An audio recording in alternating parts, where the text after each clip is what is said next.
Hi guys, good morning.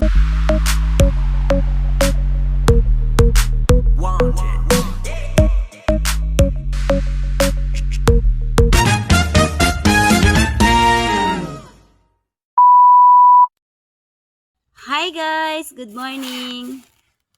For today's video guys, mag-unboxing ako guys ng aking parcel guys. Baso to guys. Tingnan natin. Ano to ang ano Jom? Ano lang to guys, 96 pesos.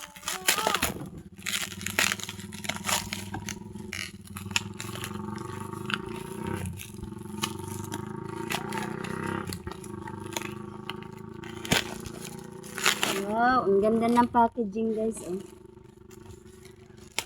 May gunting guys, paakon. Ay. Paakon na ko. Ang ganda ng ano guys. Oh, hindi talaga siya mabasa guys. Wow, baso to guys. Ang ganda ng pagkabalot nila. Wow. Wow. 96 pesos guys. Oh, meron ka ng 1. Uy, may kanya-kanya pa siyang plastic, oh. 1,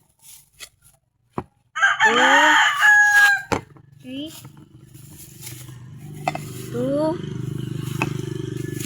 3, 4, 5,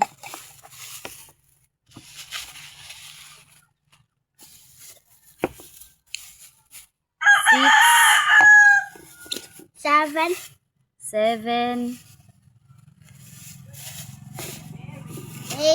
8, 9, 10. 10 siya guys. Hala guys, ang ganda niya guys, oh. Makapal siya guys. Tapos ano siya, hindi siya plastic. Ano to siya, acrylic. Meron siyang iba't ibang kulay, pero ganitong kulay yung inano ko. Connect out ko guys. Kasi naganda, walaan na yung mga baso namin guys. Ang ganda niya guys, oh. Ay, dala, ay. Wow!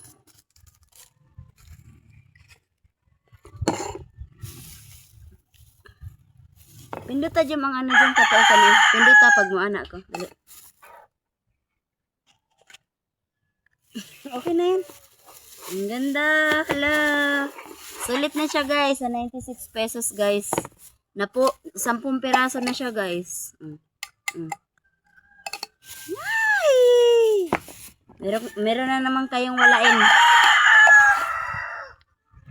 So, ayan guys. Tapos ko na nga i-unboxing yung na-order ko sa Black App guys. Sulit nga talaga guys yung 96 pesos kasi 10 piraso na siya guys.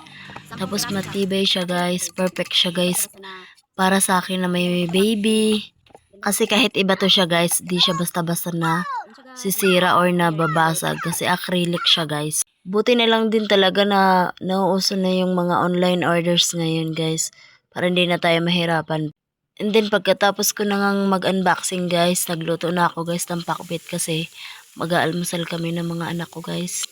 At pasalamat ko na rin talaga guys kasi hindi umiiyak yung anak ko guys. Kumakain lang kasi siya ng biskwit.